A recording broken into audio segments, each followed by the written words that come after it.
Good Monday morning, Hunt County. Hope you guys had a wonderful Thanksgiving and your bellies are full of ham and turkey. Welcome back to the Monday Market Update. Every Monday, talking about the real estate market the last 7 days here locally in Hunt County. Today we have a special guest from Supreme Lending here located in Greenville, and it's Brenda Barnhart. Brenda, how are you today? I'm doing well, thank you. Good. Tell us a little bit about yourself. I have not been in Texas long. I moved here in 2017. Okay. Prior to that, I come from Kansas. I have been in the mortgage arena since 1996. Oh, so you know what you're doing. Yes. Every day throws us at a little different curve sometimes, but Sure. but yes, I've been in it a long time. I think in real estate, every deal is going to be a little bit different, so you definitely have curveballs everywhere we go. So we were just talking about how regulations change in the mortgage industry. So if you have bought a house in the past, before 7 years or even in a year, things completely change. So what are we looking at right now? So what happens is that our government comes in and Congress comes up with great ideas that they think will just help the consumer. And what it means is more paperwork, more verification. But then we also have people out there that are kind of shysters, and so they try to see how they can get away with things. And so what happens is that causes us to go through a lot of red tape. So one of the things that we have to do is verify. So we used to just be able to collect pay stubs and W-2s and we'd be good. But now we have people that will fabricate tax returns, W-2s, pay stubs to try and get a loan. And so there are all these checks and balances on that. So a great thing to do to, get ahead of the game is to just kind of have a packet of items to be able to send to your lender. So that would be like your last 2 years tax returns, last 2 years W-2s, pay stubs.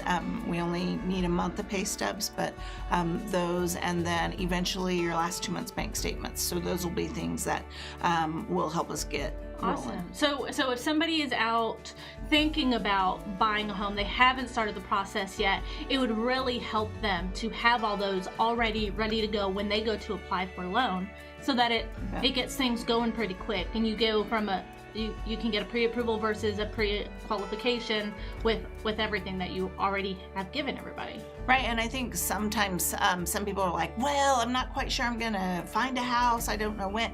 But the thing about it is, when you find that house and you have a pre-qualification come over that says you haven't looked at their income, you haven't looked at their assets, all we're doing is saying, hey, based on what they said, they're okay. Yeah. But whereas if you can give us that documentation up front and ahead of time, we can say, this has all been verified. Right. And as a seller and as a selling agent, that makes you feel a little more confident in it. Absolutely. And in this market, when you have multiple offers, if you're looking at a pre-approval, which is what we're talking about, versus a pre-qualification, I mean, the one is stronger than the other by far, because you've already done the work. You've already shown that you have the income that you say you have. So it helps in multiple offer situations, helps you get the house as well. And nowadays, a lot of sellers are requiring those before they allow you to enter the property, because they don't want to waste anybody's time without one. So yeah, if you're looking for a mortgage, if you're thinking about it, make sure you have all those put together. Now, Supreme Lending, they're located here in Greenville. You guys have a special going on for clients right now, don't you? Yes, you bet. And it's exciting because from now until the end of the year of 2021 here, we will pay for your appraisal. So normally your upfront costs that you're looking at besides your earnest money and option fee are, you've got to come up with the appraisal. Yeah. And so it's pretty sweet deal. Yeah, so this is till the end of this year. So do they have to be under contract the last day of the year? Does the appraisal have to happen the last day of the year? How does that work? They just have to be under contract. As long as you're under contract by the 31st of December, you guys will pay for their appraisal, which I mean, that could be big bucks. I've seen appraisals from $300 to $2,500 before, so that's a pretty good savings. Yeah. And then there's several of you in that office, so it's a nice size office over there. Yeah, there are 3 of us. There's Crystal McWilliams, and there's also Jackie Murley. Yeah, and Jackie's been around the area a long time too, so that's a name that a lot of people know. So you guys can go on over to Supreme Lending. Was there anything else you wanted to talk about while on the show? Well, I think one of the things is that when a lender asks you for a W-2 and you send in a tax statement thinking that'll do, they're 2 specific pieces of paper. So a W-2 shows different things that a tax return doesn't. So when you think, that's kind of repetitive, no, it's specific. So, just the sooner you can do it, the better, because we're all about, it's kind of it's first in, first out type thing. So if we don't get your information in and we can't send it in for, a week or so, you're a week behind as far as being able to go to the closing table per se, Yeah, so time is definitely of the essence when we're talking about closing on real estate and mortgages. Yes. All right, well, thank you guys for tuning in to Brenda. We're gonna take a quick commercial break, and we'll come back and we'll talk about the real estate market in the last week. At Money Law Firm, we are dedicated and focused on being professional, personal, and proactive. In the title business, there's a lot of paperwork, but when you walk in the door, you don't see that. You see clean, clear walls, you see very straight lines. Everyone here is like family. They have a great team of people. The communication is great. I send as much business as I possibly can down here because they take such great care of us. Welcome back, everybody, to the Monday Market Update. And let's go over the numbers like we do every week. So last week we had 27 homes listed new on the market. We had 25 that sold and 12 that went to the pending status. So that means they have gone through the inspection period, they're already out of that, and they just went into pending last week. Active homes, we have 260. That's been about the normal the past several months. Mid 200s is normal in Hunt County for the amount of active homes on the market. Total sold, 8,315,693. That's over $1 million a day. Over Thanksgiving. This is counting the Thanksgiving holiday. So really, this is Monday, Tuesday, Wednesday last week. If you think about it, because the title companies weren't open on the holiday. I know most realtors weren't working on the holiday, and then you had the 2 weekends. So over $8 million closed in 3 days last That's week. amazing. Those are amazing. And that's Hunt County, only Hunt County. I mean, I would expect that for a bigger area. So we're doing really good here in Hunt County with real estate.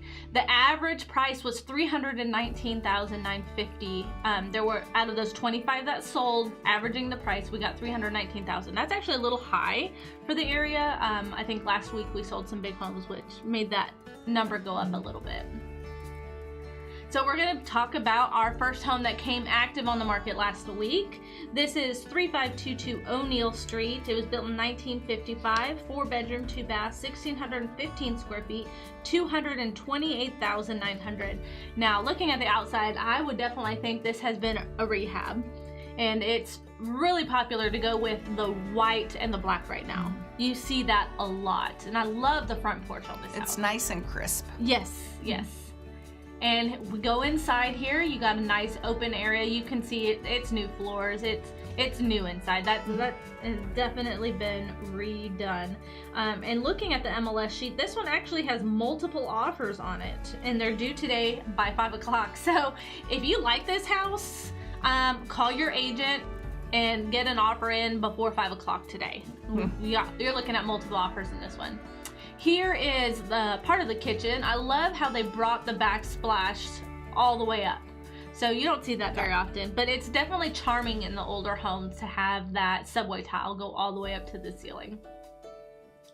And here's the bathroom. They're definitely keeping with that 1950s charm with the vanity and the tile in there. But then also bringing in the outsides. You're still looking at the black and whites, which is really popular right now. And it's just nice and spacious. Yeah, it definitely looks spacious. Here is another bathroom. I think this picture actually, for some reason, zoomed in because there's actually a shower on the left that was in this picture, and it looks really, really nice. But this is the last picture for this property. This is 3522 O'Neill Street here in Greenville, 228,000, 1,615 square feet. Multiple offers, so go look at it today if you're interested. Our next home is still here in Greenville. This is also a rehab home. And you can see what's popular. You got white paint and the black trim. And this one they've added the cedar, which I love. I love the definition of the 3 colors versus the 2. I think it looks gorgeous. So coming inside, they've painted the cabinets a nice, it's like a blue-gray. That's what I love. I love it. I love it. And the trim matches the cabinets. It's a different color than you see a lot, but I think it works in the space and the floors and the and it's not colors. And it's not too much. It's not too much. And so when you have the white throughout the house, it looks nice too. Yes, absolutely. And that backsplash, this house was built in the 70s, so it definitely by the trim. Yeah, it's definitely, you can see that in the cabinets. They've been painted, but they're still the original cabinets. But in the 70s, those cabinets were built tough. Mm-hmm. Those are solid wood cabinets. I would paint them myself too. This one is 4-bedroom, 2.5 bath, 1,736 square feet for $259,000. Here is the living room. I love how they put the wood on that fireplace, really modernized it. And you can see into the kitchen there. So you got a really nice open floor plan. And they have the beam. It looks like they might have taken out a wall. In the 70s, a lot of things were compartmentalized, lots of walls. It looks like they took them out and maybe put in a beam because it was load bearing there. And that looks like then all your furniture, it'll be easier to put in. Absolutely. And arrange. Absolutely. Here is one of the bathrooms. It has a shower, nice new neutral tile surrounding granite countertops. Looks wonderful. And here's your nice spacious backyard with your privacy fence. Again, this is 2404 Hillcrest here in Greenville, and they're asking $259,000. This one I don't see lasting very long. It's been on the market 3 days, and I wouldn't be surprised if they got multiple offers on that one too. And that's another reason why you get pre-qualified, because then when those multiple offers hit, you've got to be ready. You're ready, absolutely. You call Brenda and you get her all your stuff and get an offer on that house and be a good buyer with a pre-approval versus pre-qualification for sure.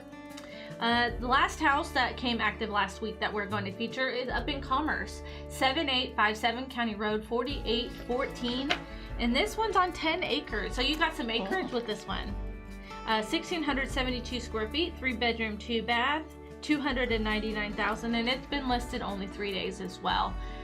So I love how beautiful that porch is. I love porches. I don't know why. I just love porches, being able to sit and drink coffee and eat breakfast or watch the kids play. So here's another shot of that porch. It's fairly large compared to a lot of other places. Let's go inside here. They have redone the floors. Those windows though, they catch my eye. Those obviously are new. This house was built in 1986. So those are you don't see it very often. Right now when people are replacing, they are going no lines in it, or they're doing the up and down and side to side. I don't know what they're called. For some reason, my mind is blank. But that really modernized the house, I think. And then you have the kitchen, beautiful oak cabinets there. Nice countertops with brushed, no, that's not brushed. You're seeing a lot of those. You're seeing a lot of those cabinets though come back as far as the oak. Oh yeah. And not being the darker woods. Yeah, a lot of people are going back. They're saying it's all coming back right now for sure. And then here is our last shot of this property. It is an aerial view of that back of the house, and it's on 10 acres, so you got lots of room there, and you can see for miles. That's gorgeous. It's beautiful, and I love that you have the trees in the front of the house. I always like that. So next we're gonna go to our solds. This is 69, I'm sorry, that is the wrong one. This is out in Roy City. This is 6271 County Road 2560 in Roy City. This one was on the market not very long. It was on the market 3 days. They were asking over $1 million for this house, and it sold in 3 days. Wow. Yeah. 4 bedroom, 4 bath, almost 5,000 square feet on 12.5 acres, built in 2000. It went really quick, and it went right at asking price, and it was over $1 million. So even the higher price points are going pretty quickly. This one out in Commerce, this is 5518 FM 1563. This is a cute barn dough built in 2020, 1,200 square feet. It was on the market only 6 days and sold pretty close to asking price as well. Very cute house. I remember the inside pictures of it, and it was beautiful. I'm partial to barn doughs because I live in one. I built one, you know. But there's so many out there. 10 years ago, it was so hard to get an appraisal done on a barn dough. Yeah. Because and now appraisals are not an issue. Yeah, so me and my husband, we're building. We've talked about, are we going to do a barn dough or are we going to do a regular house? And 5 years ago, I would have said no because we're going to get a loan. We're not going to have appraisal. The appraisal is going to be a problem because there's not very many comparables. But now we're like, we might just do a barn dough. They're popping up everywhere. They're everywhere. You see them everywhere, and I think they're nice. I like them. So our last sold, this one was actually sold in office. Buyers and sellers were represented here at Home Texas Real Estate. This one was 6906 Green Court, and it was on the market about 30 days. It was 1,400 square feet. It was right near L3. And our own Sarah Colt, Dea Chamberlain, they both teamed up and represented our buyer. And Stacy Brantner represented the seller here on this one. It was, like I said, only on the market about 30 days. And it went right really close to asking price. So that is the end of our show today. If you want to be a guest, or if you know somebody who might want to be a guest, nonprofits, anybody, let Casey know. Her email is on the screen and her phone number is on that. That is to the office, so just ask for Casey when you call. It was great having you today. Thank you for coming in, and we will see you guys next Monday at 10 a.m. Family is very important to us, and that's why we wanted to bring family to our business. We tell folks that at Home Texas Real Estate, we work as a team, and we're all working together to try to sell your house, or we're all working together to help you find the right one that you want to buy. With At Home Texas Real Estate, it's our family helping your family.